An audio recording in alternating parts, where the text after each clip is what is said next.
Bismillahirrahmanirrahim. Assalamualaikum warahmatullahi wabarakatuh. Alhamdulillahi rabbil alamin. Assalatu wassalamu ala rasulillahil karim. Nabiyyina wa sayyidina Muhammadin al-amin wa ala alihi wa sahbihi ajma'in. Wa ba'd. Saudara-saudariku dimanapun Anda berada, Alhamdulillah kita sangat bersyukur pada Allah Subhanahu wa ta'ala, berbahagia sampai dengan detik ini, hari ini masih diberikan kesempatan untuk beriman yang dengan iman itu menggerakkan seluruh bagian tubuh dan jiwa kita untuk menaati Allah Subhanahu wa ta'ala dalam wujud menunaikan ibadah puasa Ramadan di tahun ini khususnya 1445 Hijrah.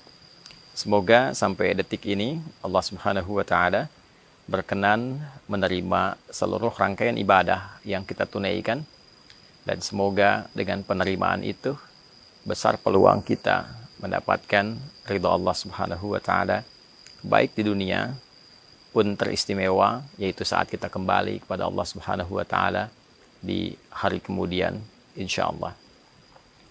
Teman-teman semua, untuk bisa mengetahui bahwa rangkaian ibadah kita diterima oleh Allah Subhanahu wa ta'ala, maka Nabi sallallahu alaihi wasallam memberikan beberapa standar dan kriteria penerimaan amalan khususnya terkait dengan ibadah Ramadan yang kita tunaikan sampai detik ini.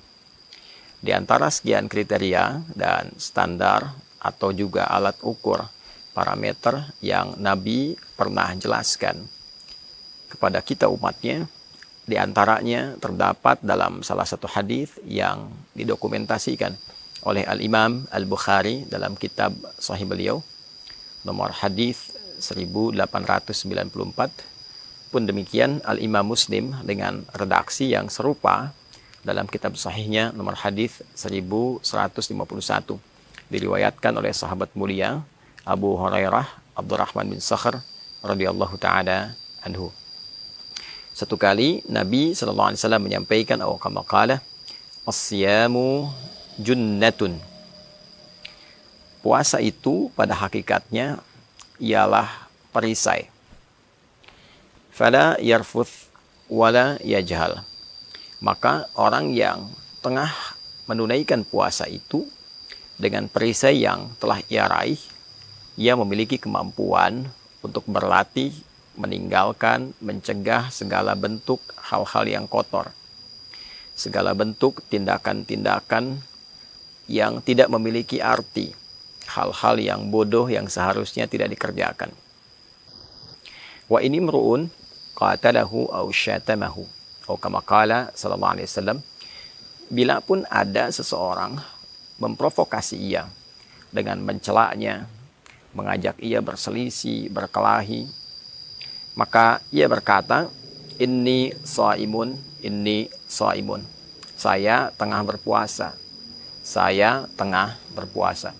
La khulufu famis shaimi, maka sungguh orang-orang yang menunaikan puasa dengan benar itu, lisannya, bau yang keluar dari lisannya, aroma yang keluar dari lisannya, atyabu indallahi yaumal qiyamati min rihil miski, dinilai oleh Allah lebih wangi, lebih semerbak dibandingkan dengan parfum kasturi, wanginya kasturi. Ini diantara rangkaian hadis yang cukup panjang terkait dengan puasa Ramadan, dan juga secara spesifik memberikan parameter, satu ukuran standar keberhasilan orang yang menunaikan ibadah puasa khususnya di bulan Ramadan dalam standar dan kriteria yang dijelaskan oleh Nabi sallallahu alaihi wasallam. Yang pertama, Nabi menyampaikan as-siyamu junnatun. Puasa itu hakikatnya akan membentuk, melahirkan satu perisai. Saya garis bawahi dari kata as-siyam. Di dalam bahasa Arab terdapat dua kata untuk menggambarkan puasa secara umum. Ada saum, ada siyam. Keduanya bermakna imsak, menahan. Jika kita menampilkan kata saum, maka kata ini menunjuk makna yang umum Menahan dalam arti yang umum, al-imsakul am. Saya bisa katakan, saya ingin menahan diri dari bicara, tapi saya masih bisa makan, masih bisa minum. Maka secara bahasa itu disebut dengan saum. Di dalam Al-Quran diabadikan kata ini dengan makna serupa di Quran surah ke-19 Maryam di ayat ke-26 misalnya. Inni nazartu lirrahmani sauma.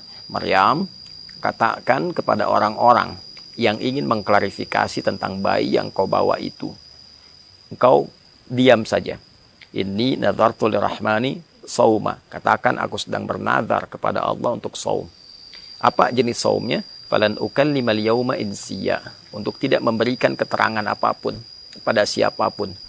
Tidak membuat keterangan, tidak membuat penjelasan untuk memberikan kesan bahwa biarkan nanti dengan izin Allah Subhanahu wa taala bayi itu menampilkan mukjizat pertamanya untuk berkata, untuk menjelaskan, mengklarifikasi, sedangkan dia masih dalam buayan. Ini yang memberikan sebuah kesan yang kuat kepada Sayyidah Maryam alaihissalam bahwa ia seorang perempuan suci, perempuan bersih, dan bayi yang dikandungnya bukan dari hal yang dihasilkan perbuatan-perbuatan terlarang, zina dan sebagainya, namun berupa anugerah yang Allah berikan melalui proses mukjizat untuk menetapkan kenabian Isa alaihissalam. Tapi poinnya adalah saum yang dimaksudkan di ayat itu menahan diri berpuasa untuk tidak bicara. Sedangkan beliau masih makan, masih minum. Berbeda dengan as-siyam yang disebutkan setidaknya sebanyak 9 kali di dalam Al-Quran. Maka kata as-siyam memberikan makna yang spesifik, bukan sekedar menahan, tapi juga menahan dengan aturan tertentu, menahan dengan ketentuan yang telah ditetapkan. Jadi ketika Nabi SAW mengungkap puasa dengan kata as-siyam, seakan beliau memberikan kesan bahwa as-siyamu puasa yang dilakukan dengan mengikuti aturan-aturan itu. Puasa yang dikerjakan dengan mengikuti segala ketentuan yang berlaku di dalamnya. Kapan kita berbuka, kapan kita menunaikan sahur, apa yang dikerjakan saat puasa, apa yang boleh, apa yang dilarang. Puasa seperti itu, as-siyam junnatun, akan melahirkan satu perisai. Yang perisai ini membentuk sebuah karakter. Yang karakter ini menunjukkan keberhasilan seseorang yang menunaikan puasa dimaksud. Maka apa di antara contohnya? Fala yarfuth. Maka perisai ini akan membentengi pelaku puasa dari aneka perkataan dan perbuatan yang kotor. Dia tidak berkata-kata yang jorok, berkata-kata yang kotor, mudah mencela, mudah merendahkan, membuat hoax, berperilaku yang kotor.